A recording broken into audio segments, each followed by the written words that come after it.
C'est une TVR, c'est une 3000M, c'est une voiture anglaise. Elle a le volant du bon côté pour les Anglais, mauvais pour nous.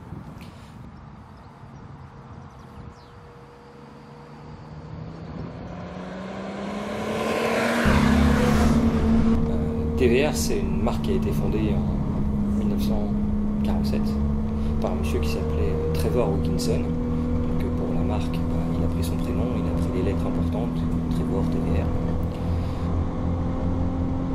Voilà, là, les 3000M, elles ont été fabriquées de 72 à 79. Ça, c'est un modèle 78. Il n'y a pas de coffre. Il existe un modèle qui est juste après, qui a été fabriqué pendant 2-3 ans après, qui s'appelle une Temar, qui a le même look.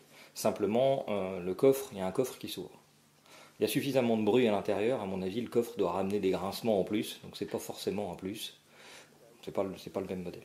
Alors le poids, j'en sais rien du poids, parce que selon où tu regardes, c'est entre 950 et 1050. Le moteur, c'est un moteur tout fonte, lui il est lourd. La voiture, elle, c'est une caisse en polyester et un châssis tubulaire qui est pas très lourd, mais le moteur est lourd, donc oui, c'est une petite tonne, quoi. D'origine, c'est une mécanique qui sortait 130 chevaux sur les Capri 3 litres à peu près. Revu un petit peu par TVR sur les échappements, il en sortait 142. Et puis revu maintenant un peu plus moderne en changeant un peu les taux de compression et tout ça. On est à 150, 160 chevaux là, sur l'auto. Après, c'est un modèle là qui a été construit à 2000, alors d'après leurs chiffres, hein, c'est des Anglais, 2465 voitures, mais avec 3 motorisations différentes. Un 1600 Ford, là on est sur une 1600M.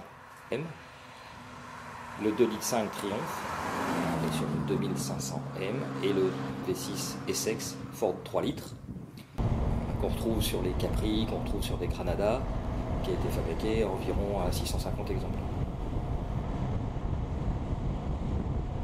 Donc, il y a eu un jour une annonce dans LVA, vent Temar 80, qui était à Paris.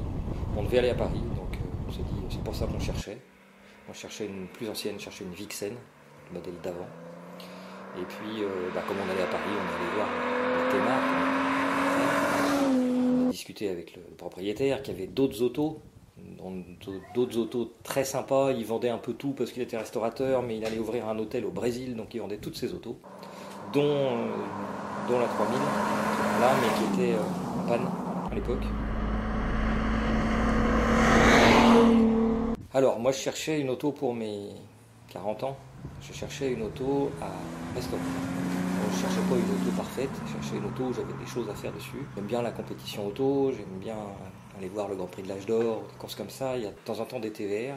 Et en regardant un peu comment c'était fabriqué, en enseignant un petit peu, je me suis aperçu que c'était un châssis tubulaire avec une caisse polyester, mais qui est boulonnée. Contrairement aux Alpines, où c'est noyé dedans, là, tu as 10 boulons à enlever, et puis tu arrives à soulever complètement la carrosserie et pouvoir travailler dessus. Donc on a roulé, après les premiers travaux qu'on a fait en récupérant, il n'y avait plus de pression d'huile, pas de soucis moteur. On a roulé la première année avec pour connaître tous les défauts. Et puis je me suis mis à reprendre, soulever la caisse. On s'est aperçu que le châssis était produit par endroit, donc j'ai mis le poids qui était là. Comme c'était son métier, il est venu m'aider à soulever des tubes et à refaire le châssis complètement. On a nettoyé, en repeint, on refait en après-phosphatant, peinture polie, la totale sur le châssis. La mécanique est repartie chez un spécialiste anglais du V6 Essex. On a profité pour passer au classe sans plomb, gagner un peu de chevaux en augmentant la compression. Voilà, et puis après, ça a été du peaufinage pour qu'elle soit à peu près fiable, qu'elle chauffe moins. Donc je l'ai retransformé en mettant un radiateur moderne, en faisant pour essayer qu'on puisse rouler à peu près sereinement avec. Alors je crois qu'en premier ça serait une Lancia Stratos, ça serait une Stratos 101. En deux, c'est une 250 GT châssis court, pas la GTO mais le châssis court me plairait assez bien. Et puis en troisième peut-être une autre barquette avec un gros moteur. Je me suis assis une fois dans la Lola T70.